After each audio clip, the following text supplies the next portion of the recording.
अध्याय 5 कर्मयोग कृष्ण भावना भावित कर्म। अर्जुन ने कहा, हे कृष्ण, पहले आप मुझसे कर्म त्यागने के लिए कहते हैं और फिर भक्ति पूर्वक कर्म करने का आदेश देते हैं। क्या आप अब कृपा करके निश्चित रूप से मुझे बताएंगे कि इन दोनों में से कौन अधिक लाभप्रद है? श्री भगवान ने उत्तर दिया, मुक्ति के लिए तो कर्म का परित्याग तथा भक्ति में कर्म दोनों ही उत्तम हैं, किंतु इन दोनों में से कर्म के परित्याग से भक्ति युक्त कर्म श्रेष्ठ है। जो पुरुष न तो कर्म फलों से घृणा करता है और न कर्म फल की इच्छा करता है, वह नित्य सन्यासी जाना जाता है। हे महाबाहु अर्जुन, ऐसा मनुष्य समस्त द्वंद्वों से रहित होकर बहुबंधन को पार कर पूर्णतया मुक्त हो जाता है। अज्ञानी ही भक्ति को भौतिक जगत के विश्लेषणात्मक अध्ययन से भिन्न कहते हैं। जो वस्तुतः ज्ञानी हैं वे कहते हैं कि जो इनमें से किसी एक मार्ग का भली भांति अनुसरण करता है वह दोनों के फल प्राप्त कर लेता है। जो यह जानता है कि विश्लेषणात्मक अध्ययन द्वारा प्राप्त स्थान भक्ति द्वारा भी प्राप्त किया जा सकता है, और इस तरह जो सांख्य योग तथा भक्ति योग को एक समान देखता है वही वस्तुओं को यथारूप में देखता है। भक्ति में लगे बिना केवल समस्त कर्मों का परित्याग करने से कोई सुखी नहीं बन सकता, परंतु भक्ति में लगा हुआ विचारवान व्यक्ति शीघ्र ही परमेश्वर को प्राप्त कर लेता है।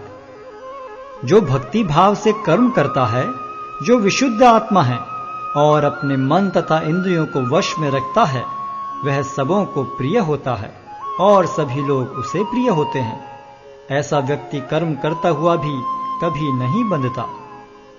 दिव्य भावनामृत युक्त पुरुष देखते, सुनते, स्पर्श करते, सूंघते, खाते, चलते फिरते, सोते तथा श्वास लेते हुए भी अपने अंतर में सदैव यही जानता रहता है कि वास्तव में वह कुछ भी नहीं करता।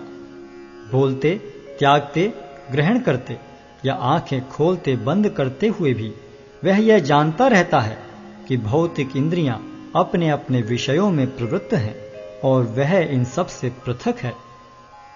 जो व्यक्ति कर्म फलों को परमेश्वर को समर्पित करके आसक्ति रहित होकर अपना कर्म करता है, वह पाप कर्मों से उसी प्रकार अप्रभावित रहता है जिस प्रकार कमल पत्र जल से अस्पृश रहता है। योगी जन आसक्ति रहित होकर शरीर, मन, बुद्धि तथा इंद्रियों के द्वारा भी केवल शुद्धि के लिए कर्म करते हैं। निश्चल भक्त शुद्ध शांति प्राप्त करता है, क्योंकि वह समस्त कर्मफल मुझे अर्पित कर देता है। किंतु जो व्यक्ति भगवान से युक्त नहीं है और जो अपने श्रम का फल कामी है, वह बंध जाता है। जब देहधारी जीवात्मा अपनी प्रकृति को वश में कर लेता है और मन से समस्त कर्मों का परित्याग कर देता है, तब वह 9 द्वारों वाले नगर में बिना कुछ किए कराए सुखपूर्वक रहता है। शरीर रूपी नगर का स्वामी देहधारी जीवात्मा न तो कर्म का सृजन करता है, न लोगों को कर्म करने के लिए प्रेरित करता है, न ही कर्म फल की रचना करता है। यह सब तो प्रकृति के गुणों द्वारा ही किया जाता है। परमेश्वर न तो किसी के पापों को ग्रहण करता है न पुण्यों को, किंतु सारे देहधारी जीव उस अज्ञान के कारण मोहग्रस्त रहते हैं जो उनके वास्तविक ज्ञान को आच्छादित किए रहता है। किंतु जब कोई उस ज्ञान से प्रबुद्ध होता है जिससे अविद्या का विनाश होता है, तो उसके ज्ञान से सब कुछ उसी तरह प्रकट हो जाता है जैसे दिन में सूर्य से सारी वस्तुएं प्रकाशित हो जाती हैं। जब मनुष्य की बुद्धि, मन, श्रद्धा तथा शरण सब कुछ भगवान में स्थिर हो जाते हैं, तभी वह पूर्ण ज्ञान द्वारा समस्त कलमश से शुद्ध होता है और मुक्ति के पथ पर अग्रसर होता है।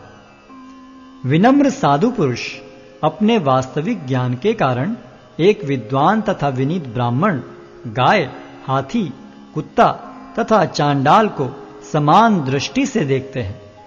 जिनके मन एकत्व तथा समता में स्थिर हैं, उन्होंने जन्म तथा मृत्यु के बंधनों को पहले ही जीत लिया है। वे ब्रह्म के समान निर्दोष हैं और सदा ब्रह्म में ही स्थित रहते हैं।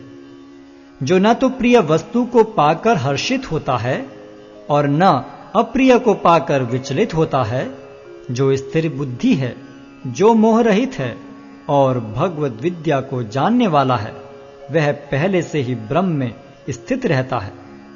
ऐसा मुक्त पुरुष भौतिक इंद्रिय सुख की ओर आकृष्ट नहीं होता, अपितु सदैव समाधि में रहकर अपने अंतर में आनंद का अनुभव करता है। इस प्रकार स्वरूप सिद्ध व्यक्ति पर ब्रह्म में एकाग्र चित्त होने के कारण असीम सुख भोगता है।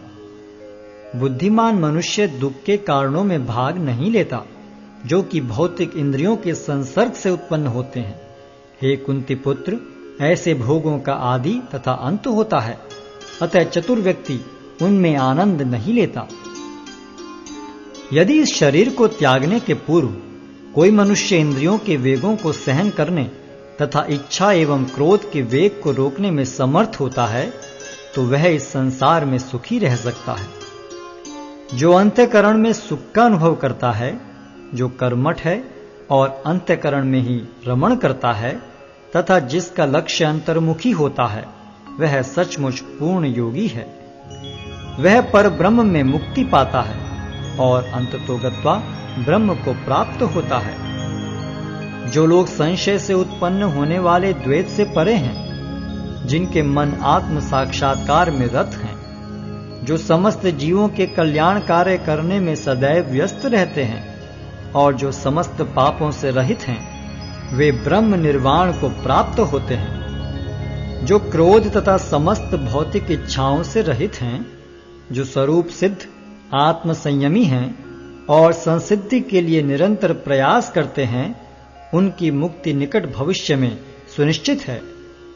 समस्त इंद्रिय विषयों को बाहर करके, दृष्टि को भौहों के मध्य में केंद्रित करके, प्राण तथा पान वायु को नथुनों के भीतर रोककर और इस तरह मन, इंद्रियों तथा बुद्धि को वश में करके जो मोक्ष को लक्ष्य बनाता है, वह योगी इच्छा, भय तथा क्रोध से रहित हो जाता है।